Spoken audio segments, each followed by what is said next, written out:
Fala galera, bem-vindos ao canal Time Bom. Afinal, o time bom é aquele que vai pra final. Eu entendi a referência.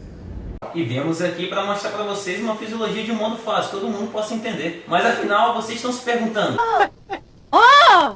E agora? Quem poderá me defender? comigo, o Atos e eu. André. Bom, o assunto de hoje vai ser contração muscular.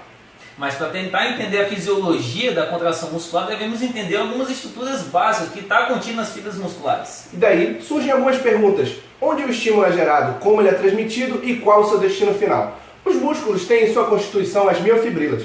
Estão representadas na imagem que você está vendo. Ampliando-se o músculo, é possível enxergar o feixe de fibras. E deste feixe de fibras, composto por miofibrilas, é possível destacar o filamento grosso, formado por miosina, e o filamento fino, formado por moléculas de actina, que são moléculas de proteínas responsáveis pela contração muscular.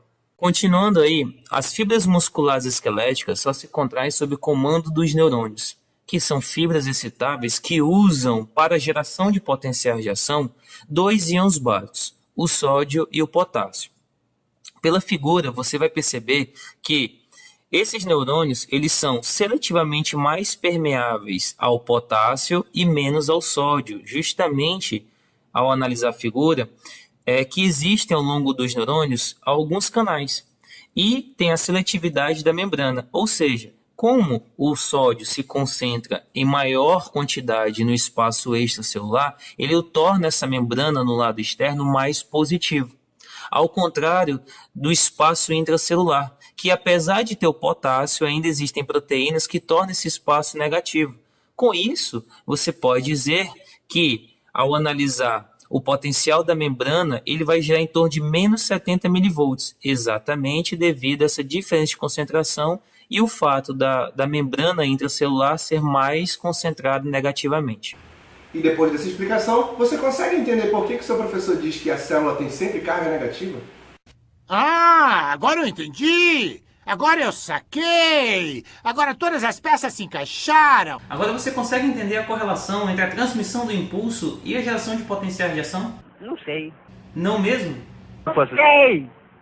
Então vamos resumir algumas coisas para vocês. O estímulo que veio do sistema nervoso central, do giro pré-central, ele vai modificar esses potenciais ao longo da membrana, de tal forma que ao longo dela existem canais, chamados de canais de sódio e potássio voltagem dependentes, em que essa alternância do potencial vai promover as suas aberturas e com isso vai fazer com que sódio entre na célula e potássio saia, tornando assim o meio intracelular mais positivo e o extracelular mais negativo, alterando aquela configuração inicial. Conseguiu entender?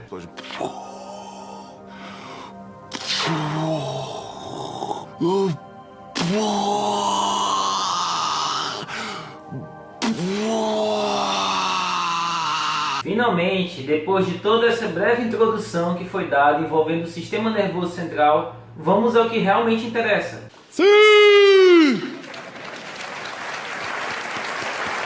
Como acontece a contração da musculatura esquelética? Acompanhe nessa pequena animação o passo a passo da contração muscular. Então olha lá. Com o auxílio dessa representação, podemos perceber que, com a chegada do impulso nervoso à placa motora, são liberadas vesículas de acetilcolina, o principal neurotransmissor envolvido na contração muscular. Esse fenômeno gera despolarização da membrana que se propaga através dos túbulos T, levando essa informação até o retículo sarcoplasmático, liberando o cálcio para o sarcoplasma, ocorrendo assim a contração muscular. Analisando o vídeo, percebemos que os íons cálcio ligam-se com muita afinidade aos sítios da troponina C, modificam a organização espacial, tornando livre o sítio T que poderá se ligar à tropomiosina. Agora, o complexo formado possibilita a interação da actina com a miosina, formando a ponte cruzada entre o filamento fino e o grosso. É importante ressaltar que no processo de contração muscular há um gasto de energia.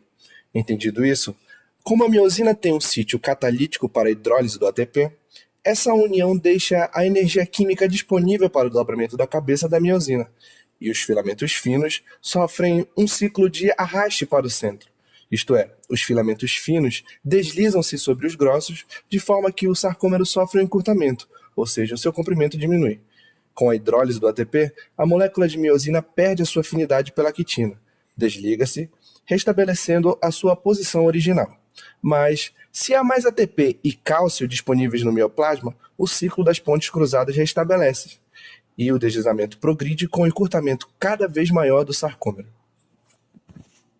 E para concluir, vamos resumir os principais tópicos relacionados com a contração da musculatura esquelética. O que acontece é que lá na sinapse neuromuscular, vesículas contendo um neurotransmissor chamado de acetilcolinas vão ser liberados num processo chamado de exocitose. Com o aumento da concentração nessa sinapse neuromuscular, a membrana extracelular ela vai ser sensibilizada. Essa membrana relacionada com as miofibrilas que foi falado no começo. Eles vão ser sensibilizadas de forma que vai despolarizar essas membranas.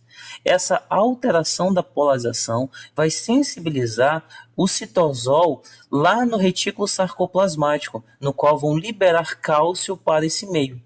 Consequentemente, com o aumento do cálcio nesse citosol, aumenta a probabilidade da ligação do cálcio com a troponina. Consequentemente, com essa ligação, a troponina ligada ao cálcio vai alterar a conformação espacial da tropomiosina, no qual vai liberar sítios para ligação da actina e a miosina. Tudo isso mediante a gasto de ATP. Diante disso, esse fato vai fazer com que ocorra a contração muscular. Calma, mas e aí, você consegue absorver mais alguma informação? Aqui tem coragem. Então vamos falar agora sobre o relaxamento muscular. Bem, para a gente entender o relaxamento, a gente precisa recordar da contração, através de dois mecanismos principais, que é o neurotransmissor, a acetilcolina, e o cálcio. No relaxamento muscular, o potencial de ação não vai gerar a liberação da acetilcolina na placa motora. Então tem um abaixamento da concentração desse neurotransmissor na placa motora.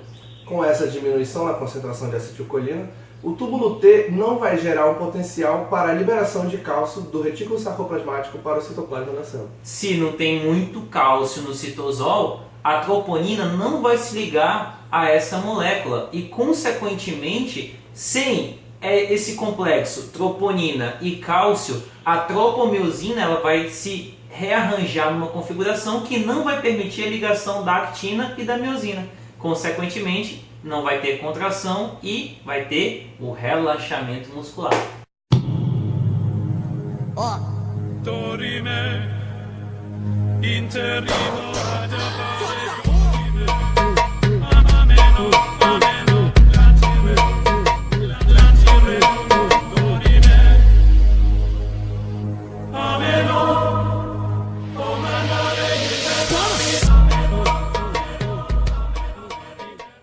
Finalmente, e agora para finalizar, vamos utilizar um pouco da aplicabilidade dessa fisiologia da contração muscular em alguns fenômenos clínicos, como por exemplo o rigor mortis.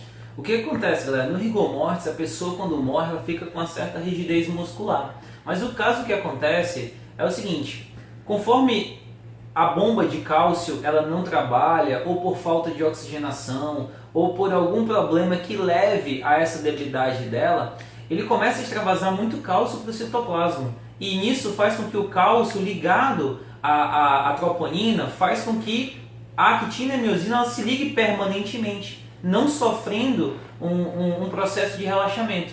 É tanto que nesses casos, quando a pessoa morre, ela fica justamente por um tempo com essa rigidez muscular. Edson Barbosa, agora o Júnior está controlando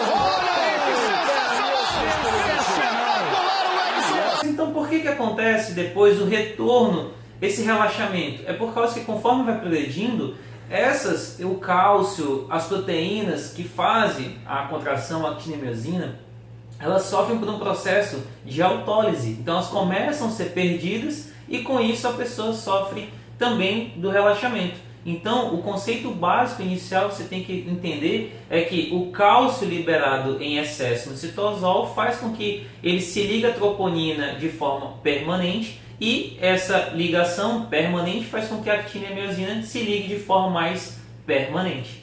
E o que caracteriza como rigor mortis. Uau!